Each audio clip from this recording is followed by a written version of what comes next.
obviously, as Evan is saying to us, there will be no more speculation. Is Robert Mueller going to bring any indictments, any more indictments? It's over. There will be no more indictments from Robert. Good morning. Another good morning. A little bit of rain, but not too much. A little bit wet, I'm afraid. Although it didn't occur on American shores, we can't talk about the news of the week without talking about the Christchurch shooting. 50 dead after a shooting in a New Zealand mosque, the killer inspired by white supremacy and far-right rhetoric. Ed, your first reaction? My first reaction was, did Trump get this started? And lo and behold, Trump is one of his heroes. Words count, and the words of leaders count very much. And this man has become the leader, the representation of white supremacy. And he knows it. No matter what he says, he certainly knows it. And he doesn't hide it. So we started this in Charlottesville. It's not surprising that it's come to New Zealand. But the thing that is really quality is the Prime Minister of New Zealand, who said, basically, you're wrong, Mr. President. We are all New Zealanders here. Not Muslims, not Catholics, but New Zealanders here. And Americans are Americans, and Mr. Trump hasn't learned that. Yeah, Jacinda Ardern, as you say, has been praised for her response, compassionate, and it's interesting, you say, this is not us. We are not this as New Zealanders. The victims were New Zealanders. This isn't us as New Zealanders. But at the same time, acknowledging that this lone actor's actions were not done in a complete vacuum. There are others out there that have inspired this. And they're inspiring it online, through the media. And we are hopefully inspiring good conversations, debate, discussion, not taking and polarizing one side or the other, representing all kinds of views. And we have to make a more civil society because the net is a civilizing agent, and we have to make it so. Also moving for immediate changes to gun legislation. And that's something the United States needs to do. Again, this is going to be part, and clearly part of the Democratic platform. So the Democrats are having issues thrown to them. It's like getting the softball coming up to you, and you have to hit it out of the park. And this is one where they can hit it out of the park. Because even when Senator McCann isn't saying guns are bad or wrong, but they're in the wrong hands, they're very bad, like a knife or anything else, and you have to regulate that. You don't leave your bottles open full of chemicals and sprays for the babies to get. So we have people with childish minds, and they shouldn't have a chance to get those kinds of tools. Just bringing it back to what you mentioned a moment ago there, we've had idiots in this country twisting the killer's motivations, and Donald Trump claiming the fake news media is blaming him for the Christchurch attack. Now, I don't know about assigning blame, but certainly, as you say there, he was cited in the shooter's motivations. Prior to his presidency, Donald Trump said that Hillary Clinton couldn't confront radical Islamic terrorism because she couldn't even say the words. Are some politicians, not just Trump, going to have that same problem with radical white supremacist far-right terrorism? Absolutely. And they are not saying the words. And that's unfortunate. We have almost the entire Republican Senate not condemning these things. When Trump started out in his candidacy and then subsequently when he became president, a lot of people spoke out, and they're not speaking out now. This reminds me a lot about 1938. Coming back again and will haunt us again. We have to be very careful here that this kind of white supremacy can gain traction, and gradually, as Trump himself said, I've got the military. I've got all these institutions behind me. Doesn't this sound like Adolf? Yeah, the military, the police, bikers behind me, and they could get really tough on my opponents. I mean, that is strikingly Naziist.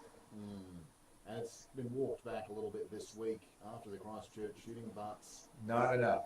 Yeah. Not near enough. This is really dangerous stuff, and we have to call it as we see it.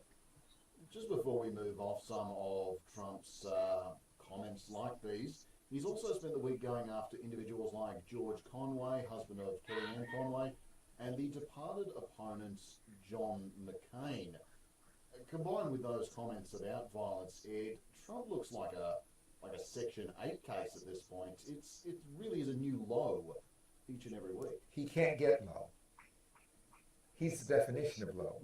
So when he speaks, things go lower. So he now is really struggling. Think about this. He has really lost the Senate now, effectively.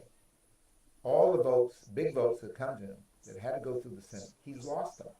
All right? So he's lost the Congress. His followers are diminishing. His court cases are mounting. He now has federal and state courts to face. He has to pay penalties for actions he took, but they're very dangerous, like a scared snake. They can bite. Is that okay? All right, fabulous. I'll keep it going. Just wanted to make sure I could hear a couple of things there. Moving on to some real news, such as it were, Nebraska and other Midwestern states hit by historic flooding. Nebraskan Governor Pete Ricketts saying it was the most extensive damage our state has ever experienced.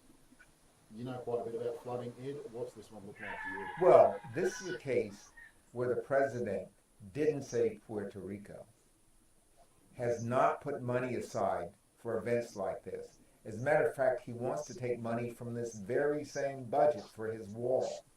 So Nebraska, I think, wants to be saved before the wall. This is the president not being presidential. I'm going to call a spade a spade. He has not reached out, as he should, to Nebraska or any of the states. Remember that Alabama had its disaster. These disasters are coming and coming. There might be a climate change. I'm whispering now because there may be some people who haven't heard that term. So I want to be among the first. And what does climate change mean? It means radical changes, not change in one direction. Surely global warming is a big piece of this, but climate change means radical changes, and the United States is not prepared for it. What comes next? I mean, recovery or preparation for the next one? Both. And I think we're going to have to shrink the targets. These cities are spread out with suburban development and living. We're going to have to re-densify the cities and create different kinds of cities. And as you know, I'm working on that in Venice, Italy right now. So I think a new city structure. And think of this, building new cities. This is the green agenda, right? This is the new green internal aid. What's Casio calling it? You know, this is the new Green Deal. The new Green Deal. And the new Green Deal is going to be necessary because we're going to have more floods and so on. We're having them right here in Australia. So it's going to be a nationwide phenomena. We have to be prepared for it. And the best way to do that is use our own people, our own equipment, our own native materials. In Syria, Trump claims ISIS will be over and done with within the country in the next 24 hours, although the US will leave 400 troops in the country as well. What's going on? Well, ISIS is on the run. It's not from the American troops, but certainly from American know-how. They're on the run in a military operation. That does not account for guerrilla operations that can continue to go on. Not all of them will take place on their territory. And they're recruiting through the net other operatives in New Zealand, in Australia, and elsewhere. So this snake is going to strike back, and it's going to strike back hard. It has been hurt, it has been wounded, but it is not dead. The road to 2020, Elizabeth Warren floating a very important issue this week, getting rid of the Electoral College. No real surprises there. Well, look, the Electoral College is a great issue to deal with, but it shouldn't be dealt with by a candidate for president. This is the kind of thing you need groundswell from local people. It's like the Republican movement here. It couldn't start in the parliament. It has to start with the community. And the communities are not engaged on this. They want a president, not a headline grabber. Warren has been coming out strong, though, Ed. I'd say if she was a white male, we might be calling her very presidential. Well, we might. But remember, she's been coming out strong on popular issues she hasn't really defined a clear message. It's one message to another. Now she's jumped on this bandwagon. I really think, in my looking at presidential races, the presidential person starts out with a message of hope and then defines how we're going to get there. Well, it's interesting to think about the other candidate making headlines this week, Beto O'Rourke. He's been immensely popular since his David and Goliath battle in Texas with Ted Cruz. He managed to beat Bernie Sanders' rather impressive day one fundraising drive. But aside from personal popularity, he seems to have very little policy. He's not running for president. He's running for name recognition. And he's keeping that. And we're helping him right here on this station. And I'm all for that because he wants to be around. He's a young man. So his next move isn't even for vice president. It may be for Secretary of Agriculture or something like that, or a chief aide to the president, or an ambassador someplace. He's keeping hope alive in his hope for a presidency in the long run. I like it. Circling back to Trump's legal woes, as we often do, and it's not just Mueller he has to worry about. He's having all kinds of problems in hometown New York. There's the suit against the Trump Foundation. It's still ongoing. Other cases of financial fraud, tax schemes. What's the latest? The latest one is inflating his assets for borrowing. He borrowed money from Deutsche Bank and other banks, inflating the value of his assets.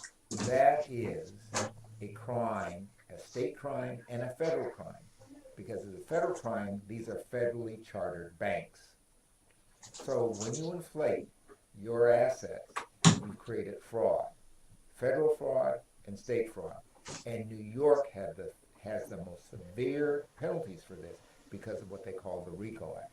I won't go into all of it, but this is the way they got rid of the mob in New York. Again, it's just one of those situations where we step back and go, my goodness, what we would think of as a normal president, a normal presidency. I mean, this is not, there's nothing normal here. There is nothing at all normal here. Get away from the normal. I don't know why it's been 2 years. I still can't wrap my head around these things. Finally, the Mueller reports. Where is it? We didn't want to see it rushed, obviously, but a few weeks ago we were thinking... I thought it would be here. I honestly, this is what I missed. Since Hillary, I've gotten most of them right, but this one I missed. There is something going on in the background here. There's something that he has to nail down with the new Attorney General or someone. And when this report comes out, well, this is one of the things that's making the president nervous. He doesn't know what's in it. So I think Mueller is circling wagons. Now, this reminds me of warfare. Now, we've taken all the bridges. We've burned down all their munitions stockpiles. We've destroyed their weaponry. And wait, are we going to wait for surrender here? Mueller may be doing that.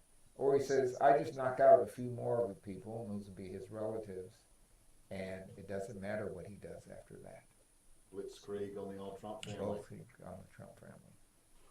Ed, thank you very much, mate. Pleasure as always. I'm glad your German's still intact.